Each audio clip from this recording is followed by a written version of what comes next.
Hi అండి, welcome to my channel. ఇది మాది లవ్ మ్యారేజ్ అండి.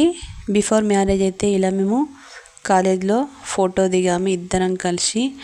అసలు మా లవ్ స్టోరీ ఎలా స్టార్ట్ అయిందో కూడా తెలియకుండానే స్టార్ట్ అయిపోయింది. ప్రపోజ్ కూడా చేసుకోలేము, అలా మ్యారేజ్ దాకా వెళ్ళిపోయామండి. మ్యారేజ్ పిక్స్ అయితే పెట్టేశాను. మ్యారేజ్ అయితే జాన్కంపేట్లో అయిందండి, నిజామాబాద్ డిస్టిక్ జాన్కంపేట్లో అయితే చేసుకున్నాము. తర్వాత అయితే ఇక్కడ ఫ్యామిలీస్ ఎవ్వరు రాలేదండి, ఫ్రెండ్సే వచ్చారు. ఫ్రెండ్సే మా వెనకాల ఉండి మా పెళ్ళినైతే చేసేసారు. కానీ చాలా హ్యాపీగా ఉన్నానండి. ఇందులో పెద్ద జోక్ ఏంటంటే నా ఫేస్ చూడండి ఎంత ఘోరంగా పెట్టాను. అసలు ఎందుకో ఏమో ఏం టెన్షనో కూడా తెలియదు. ఆ ఫోటో తీసుకున్న ధ్యాస కూడా లేదు నాకు.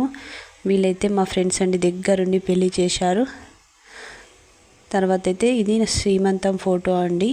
మా బాబు ప్రెగ్నెంట్ అండి, అప్పుడైతే చిన్నగానే ఇంట్లోనే చేసుకున్నాం. ఇది మా ఫస్ట్ పిక్. మ్యారేజ్ అయినాక ఫస్ట్ ఫోటో దిగింది ఇదేనండి.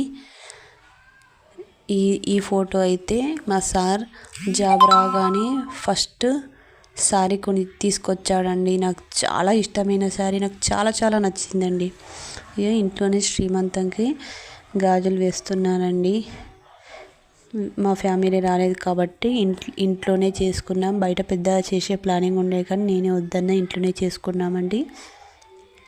తర్వాత అయితే శ్రీమంతం అయ్యాక 1 or 2 daysకి ఇలా టెంపుల్కి అయితే వెళ్ళేసి మొక్కేశానండి.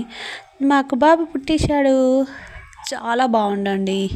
నాకైతే నార్మల్ డెలివరీ అయ్యింది, 3.5 kgs, చక్కగా ఉన్నాడండి. తర్వాత అయితే 1 yearకి బర్త్డే అయితే చాలా బాగా సెలబ్రేట్ చేసుకున్నాము. బట్ వితౌట్ ఫ్యామిలీ, మా అమ్మ వాళ్ళు అయితే రాలేరు.